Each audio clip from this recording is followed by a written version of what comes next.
What's up everybody, Matt Maran here for another weekly updates. There's lots of news to go over here this week, but first I want to mention that next week's weekly update will be a little bit of a different weekly update, so I'm excited to see how that's all going to work out, but it's going to be interesting, and so yeah, stay tuned for next week for sure. But for this week, lots of interesting stories, some pretty crazy kind of bombshell things, especially towards the end as far as some cars that might be going away.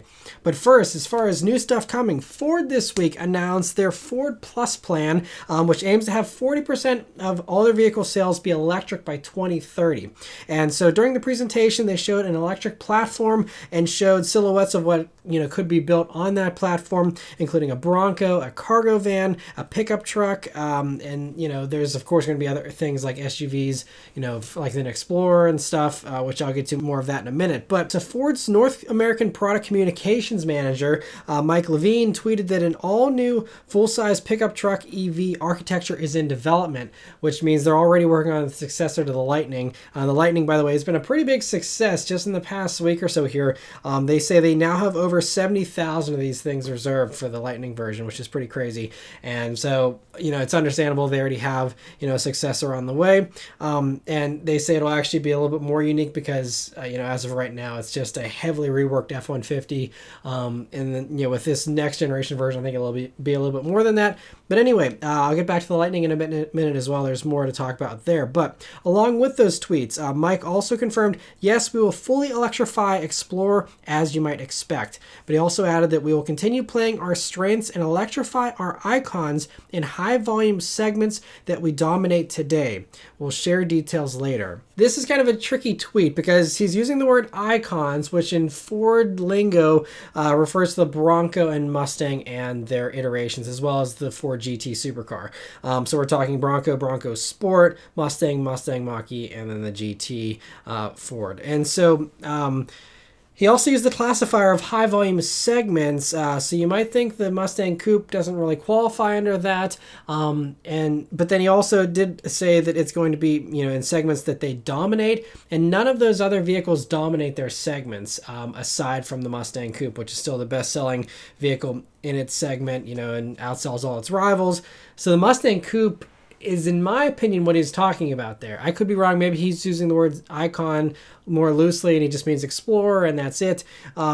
But, I think the writing's on the wall. We're going to see an electric Mustang probably this decade, if not even, sooner than, far off at the end of the decade. It might be, in the next few years here. But adding to that, there's been a report from Reuters that claimed that Ford would be announcing two electric platforms, one for trucks and SUVs and the other one for cars and smaller SUVs. We never did get any announcement about any kind of car platform. We know Ford is kind of on their way out with cars. The Fusion is basically done now, and the only actual car they sell is the Mustang currently. And so, they didn't announce that platform, and I wouldn't hold out any hope for any kind of electric Focus or anything like that. But basically, according to the report here, they're claiming that there's going to be 9 electric cars and car-based SUVs in addition to the F-150 and the large SUVs. So the small stuff means, you can expect everything in the Ford lineup to be electrified. That means Escape, Bronco Sport, all those types of things are going to get at the Edge if that sticks around. All that kind of stuff is assumed, but when they say electric cars, that means that maybe there will be more than just the Mustang and the Mustang Mach-E. But we'll have to wait and see. But that car-based platform will be an evolution of the GE platform, which is what the Mach-E uses. That's just the internal designation for it. And so GE2 will be the next generation of that platform, according to Sam Fiorini of Auto Forecast Solutions.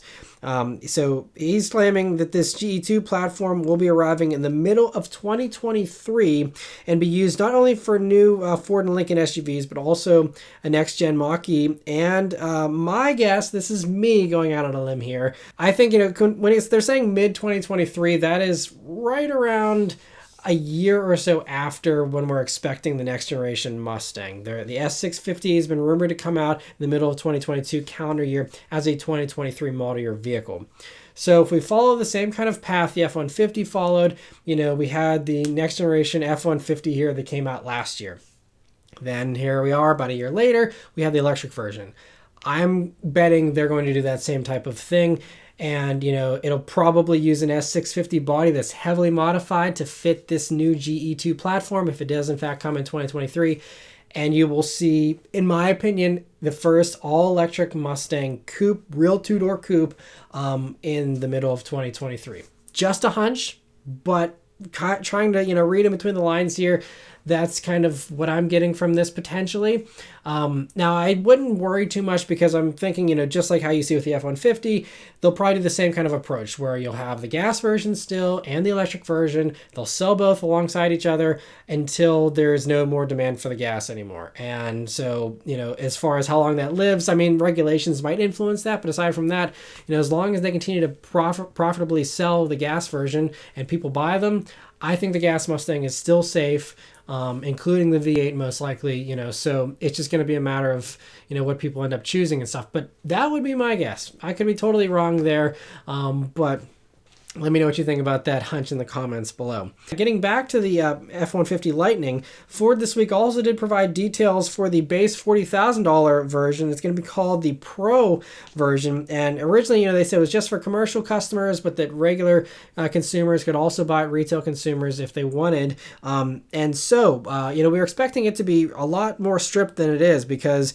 you look at an XLT version, those go for like 53 grand. And this $40,000 version, most people thought it was going to drop the all-wheel drive and just go for rear-wheel drive or something like that. Not the case. So 13 grand less, and it's the same exact batteries, same exact electric motors, meaning you have just as much power as all the other Lightning versions, the 775 pound-feet of torque, all that, same thing, identical. And like the others, you can also upgrade to the bigger battery for $10,000 more. So that 40 grand does mean you get the 230-mile battery, but that's the same for all the other versions. I think you have to upgrade unless you go for, I think, the Platinum trim that comes with that maxed out battery. Otherwise, you got to pay for the bigger battery either way. So there's no difference there. And yeah, supposedly that battery upgrade, though, they're saying might only be available for commercial customers. So if you're buying a Pro and you're a retail customer, supposedly you'll be stuck with a 230-mile battery. That's, I don't think, been confirmed yet, but that's kind of what I've been hearing with that. But even still, if you're stuck with that lower battery, I mean, that's still, the value here is undeniable. I mean, it still gets the digital gauges. It still gets the 12-inch touchscreen. I was expecting them to go down to the 8-inch screen you get in base models of the regular F-150. Not the case. Still get the 12-inch touchscreen. And so basically, from what I can see, all that's missing is that you are missing the LED strip across the edge of the hood. You get vinyl seats instead of the cloth the XLT gets. And then there's also a little more black plastic. The mirrors are black plastic instead of painted, and that's about it. So I don't know. Everyone's like, are we missing something here? Like, how is this much cheaper? It's kind of mind-blowing, honestly, because whenever you crunch the numbers on this, it is hands down the best value in the F-150 lineup, period, even with the gas stuff, because it's the cheapest way to actually get a four-wheel drive F-150, period, if you factor in that $7,500 tax credit that you'll get with this. And then even without the tax credit, if you're saying don't even think about that, just straight up money, even still, it's the cheapest way to get a Super Crew four-wheel drive F-150 because, if you want a Super Crew version of a normal gas F-150, you're going to be paying about $2,500 more than this Pro Lightning version. And again, you're getting more stuff than you get to in that base Super Crew, four-wheel drive or the XL models. I mean, those, you don't get the 12-inch screen. You get a smaller screen. You get way less tech on the inside, normal non-digital gauges, all kinds of stuff. So, I mean, you're coming in less than those, and you get more equipment than those lessly equipped models as well. To even get a comparable gas F-150 that has the same stuff this base $40,000 Pro has, you have to go up to a $49,000 Lariat. So, I mean, it's kind of crazy. I don't know. It really makes you wonder, too, why anyone would even bother with the XLT model. Again, unless you want that bigger battery, and they do, in fact, lock people out of that unless you're a commercial buyer. But, I mean, it's going to be kind of upsetting if, the XLT model is $13,000 more and you don't get much. So, I mean, it sounds like probably the early adopters of this thing are going to be people buying those $90,000 Platinum ones and stuff. But Yeah, I don't know, just very interesting. I think that Ford should be prepared for a lot of demand for this Pro model. It sounds like, tyically with those stripped down base models of the F-150 and stuff, you have to custom order those, though. You got to go and actually place an order because dealers are not going to stock those. Those are the low profit ones.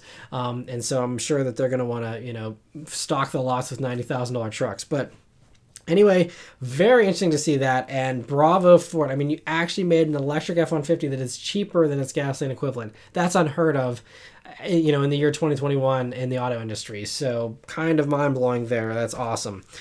But, I mean, it's just kind of a head-scratching move, and there's another head-scratching move here. BMW this week revealed the 2022 M4 Convertible. So they're only offering it in a Competition X-Drive trim, not the softer, regular rear-wheel drive M4 trim.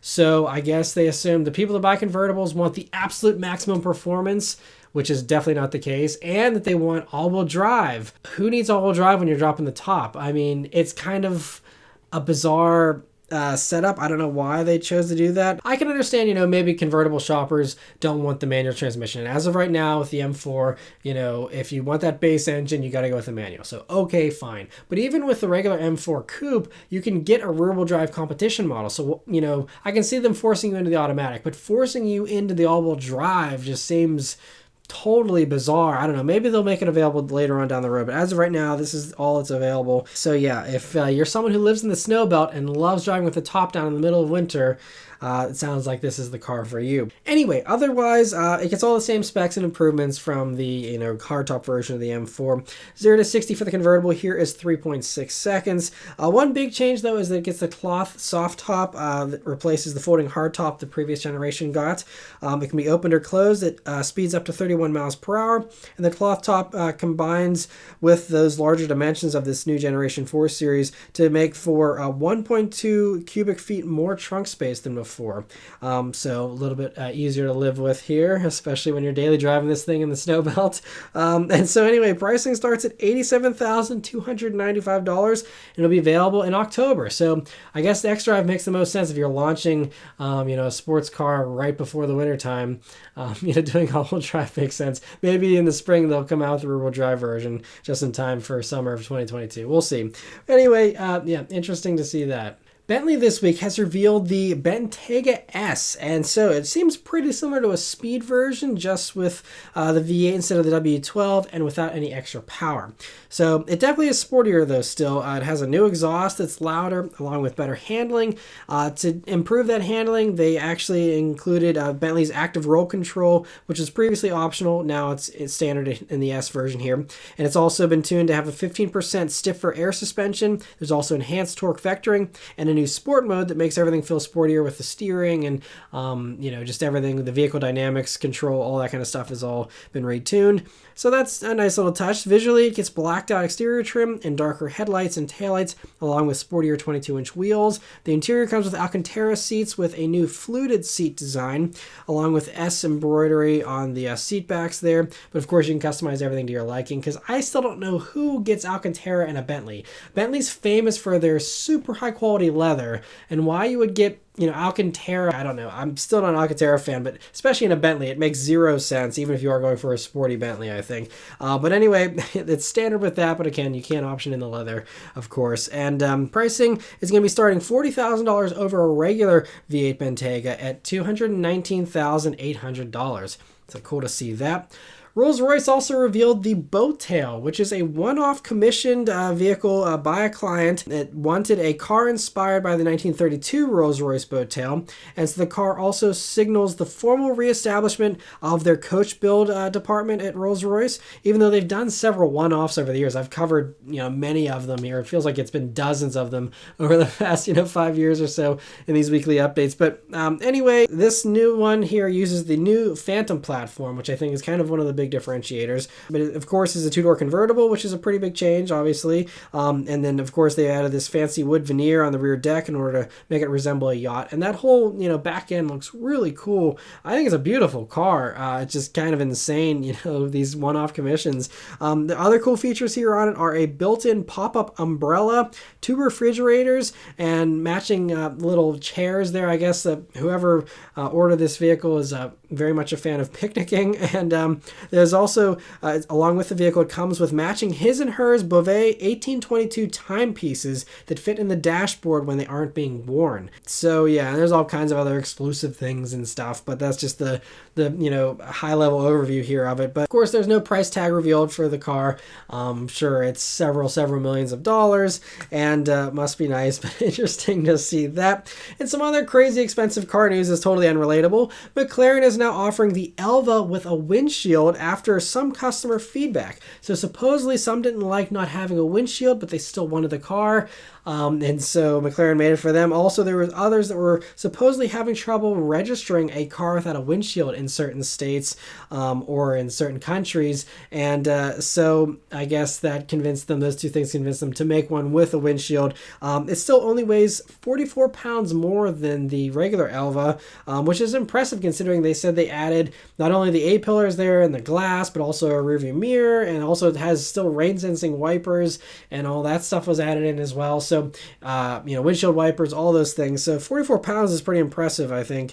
Otherwise, that's the same as the other Elvas, and McLaren didn't reveal a price or how many they'd make, only saying it's going to be one of the rarest production cars they've ever made, which I feel is a phrase I keep hearing over and over again from McLaren. But anyway, it's cool they're giving people choices, I'm sure, and so nice to see that. Audi supposedly, they actually were offered a bunch of money this week. They got a $9.2 billion offer for Lamborghini this month from a Swiss company that I believe includes like the grandson of Ferdinand Piëch and a bunch of other people that kind of wanted to work with Audi. They didn't want to take Lamborghini away and do something totally different. They wanted to continue it, but just have control. And they were quickly turned down, and supposedly Audi told Automotive News, Lamborghini is not for sale. This is not the subject of any discussion within the group. Like, slamming the door, like, leave us alone. So kind of funny that they, shut it down. But, Lamborghini is such a hugely iconic brand and probably a pretty good cash cow for Audi. So, I don't blame them for turning it down, I guess. It doesn't make sense. And so, yeah, other interesting stuff here. CarBuzz this week found that Volkswagen trademarked the Amarok name here in the United States for the first time this month. So, of course, anyone who's familiar with European vehicles and their market knows the Amarok has been around for a long time.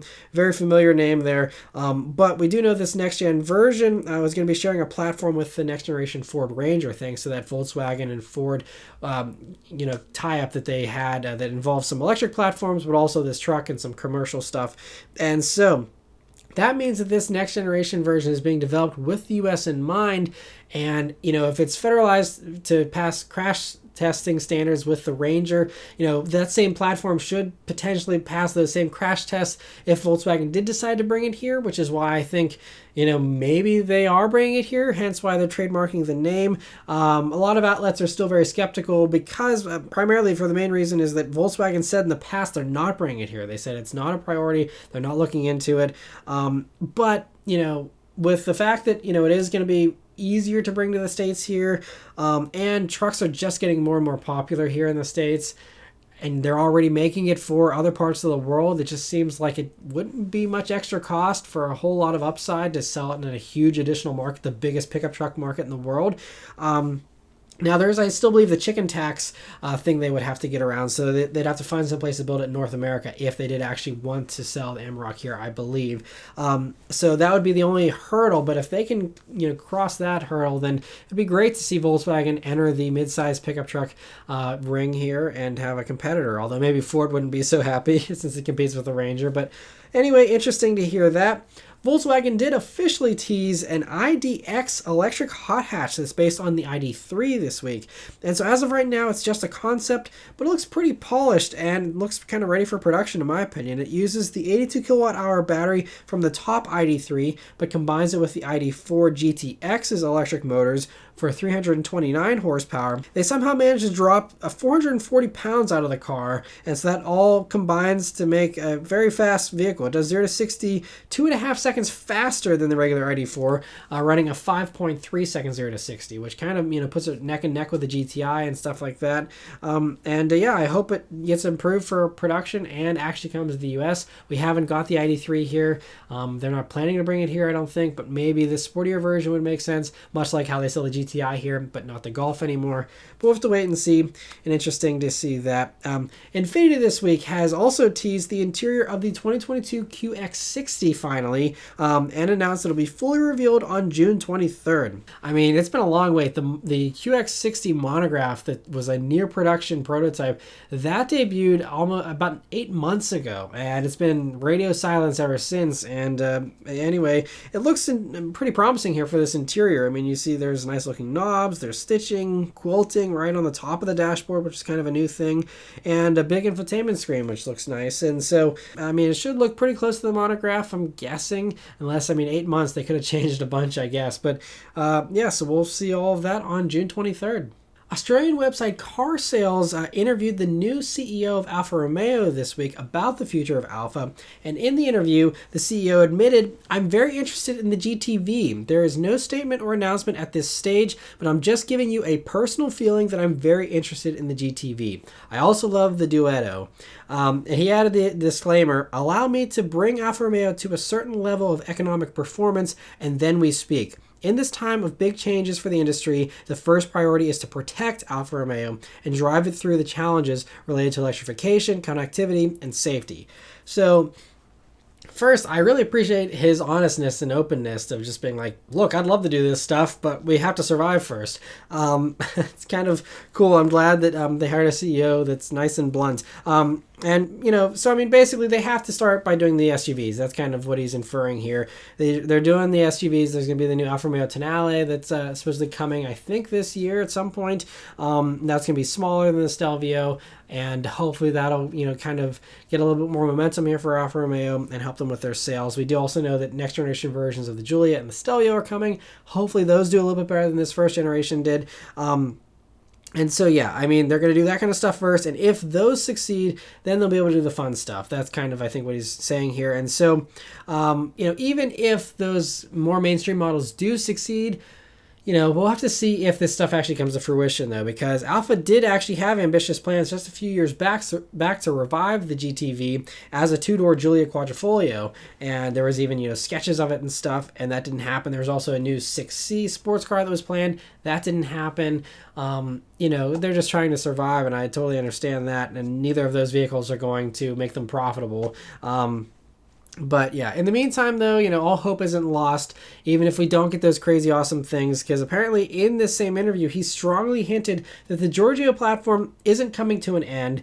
And so that means there's a promise here that, you know, the next generation Giulia could actually, you know, still be on a revised version of that Giorgio platform and making it so that it handles at least as well as the current Giulia, if not better. And I still think the Giulia is the best handling vehicle in its segment still, even after about 5 years of being on sale here. No one has beat it, in my opinion. And so, yeah, I'm, you know, very interested to see what they end up doing with the next generation Giulia, but interesting to hear that.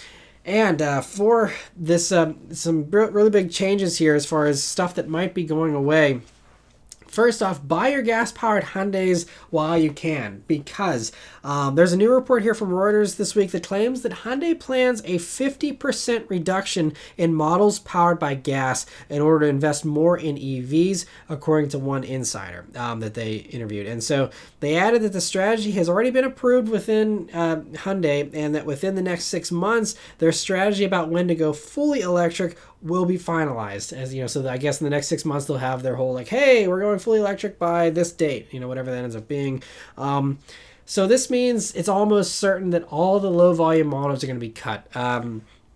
So looking at, you know, the sales figures here for Hyundai and Kia and stuff, that means the Veloster is hands down the worst seller in the Hyundai lineup. So that means Veloster is going to go. That also means the Accent's going to go probably. That's their second worst seller. And it could even go a little bit higher up, and even some of the better selling stuff could get the axe. You know, Santa Cruz, for example, if that isn't a huge hit right out of the gate, that might have a short life or something. We'll have to wait and see. But it sounds like Hyundai's not taking any you know, any kind of chances with the gas stuff. If it isn't a huge hit, it's gone, I think is kind of the vibe I'm getting here, which means, you know, Veloster N, probably not long for this world.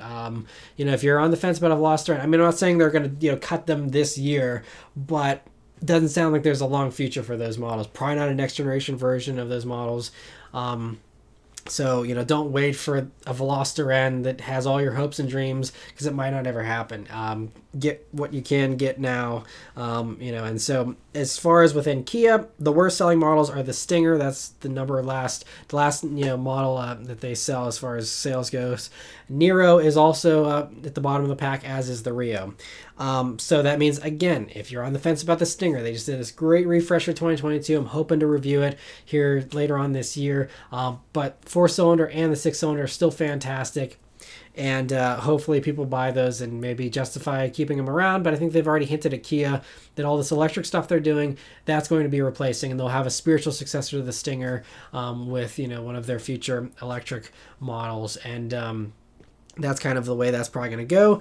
And it's really a shame, because the Veloster and the Stinger are my favorite models within those lineups. And so it's been fun, that they've kind of experimented with these quirky segments and done things outside of the box. But unfortunately, neither idea has really taken off.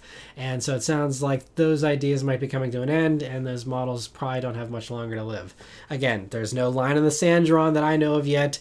I'm sure internally they have some type of phase out date for them, but we'll just have to wait and see. But I wouldn't hold off for too long on buying any of those if you're wanting to buy them new. More bad news here. Not to be the bearer of bad news here, but Muscle Cars and Trucks did a new interview with Dodge's head of sales operations, who talked more about the future of the V8 or lack thereof. And this is a little bit more advanced than what we've heard in the past. So previously, back in 2019, the boss then of FCA confirmed that the next generation Challenger and Charger won't be doing a V8 supercharged 700 horsepower engine. So we already knew the Hellcats and stuff. That's going to be done. That's not going to last beyond this generation. That's already been a done deal. And so, yes, that's sad on its own. But in this new interview, this new executive is saying there hasn't been a date drawn in the sand saying you'll no longer be able to buy an iron block Hemi anymore. But everybody knows it's coming and they want to enjoy it while they can. But he did add the replacements are going to be so much more exciting. Everybody knows electrification is coming.